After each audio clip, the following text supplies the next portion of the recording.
I show up in your office. I can't tell you what's wrong, but I show you a picture of me 10 years ago, and I say, I want to look like that.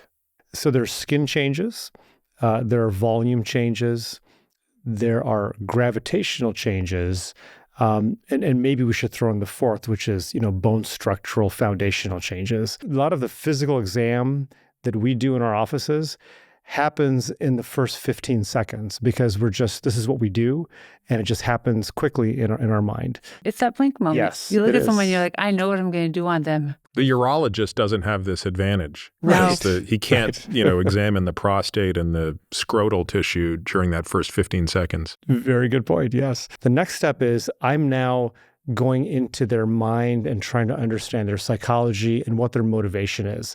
And the problem that we have is that the patient doesn't know what words to say. Yeah, they're like me. For them to communicate what's actually driving them. Yep. I approach patients very similarly, but I try to put things in terms that they can understand.